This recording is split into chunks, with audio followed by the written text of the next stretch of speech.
कार्यकारण सिद्धांत. सर्वात पहिले आपण कार्यकारण सिद्धांताचा परिचय बघूया. आस्तिक आणि नास्तिक दर्शनकारांनी कार्यकारण सिद्धांताला एक प्रमुख सिद्धांत मानलेला आहे.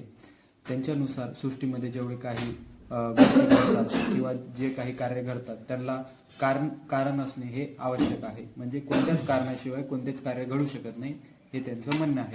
त्याच्यानंतर दर्शनकारांनी जे सिद्धांत सांगितलेले आहे त्यांना मूळ कारण सुद्धा त्यांनी कार्यकारण सिद्धांतच हा म्हटलेला आहे. उदाहरणार्थ जर आपण काही लिहित असू तर आपण लिहिलेलं आहे तो झालं कार्य, आणि ज्या कारणाने लिहित आहे म्हणजे आपण पेनाने लिहित आहे तर ते झालं कारण. त्यानंतर आपण बघतोय कारणाची व्याख्याचा एक श्लोक तर्कसंग्रहामध्ये दिलेला आहे. कार्यनियत पूर्व वृत्तितत्वम कारण. याचा अर्थ कार्याच्या उत्पत्तीसाठी जो नियमितपणे उपस्थित असतो त्याला कारण असे म्हणतात. उदाहरण, मातीपासून घडा निर्माण होणे. घडा हा निर्माण झाला हे झालं कार्य, आणि ज्याच्यापासून निर्माण झाला मातीपासून तो झालं कारण. कारणाचे प्रामुख्याने 3 प्रकार आहेत: समवायी कारण, असमवायी कारण आणि निमित्त कारण. समवायी कारण कार्य प्रामुख्याने ज्याच्यामुळे निर्माण होते त्याला समवायी कारण असे म्हणतात.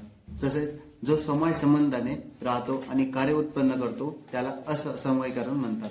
उदाहरण, तंतू वस्त्राच्या प्रती समवायी कारण आहे.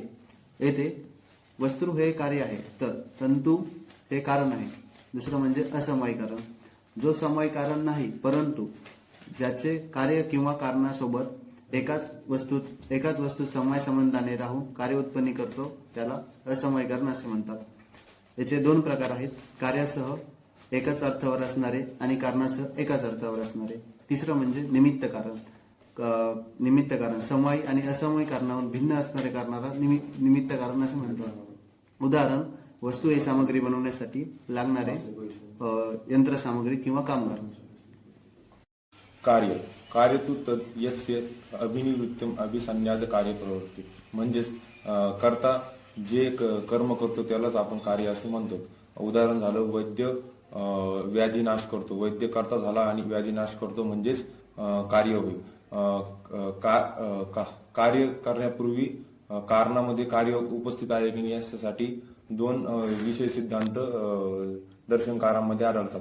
पहिला म्हणजे सत्कार्यवाद आणि दुसरा म्हणजे असत्कार्यवाद.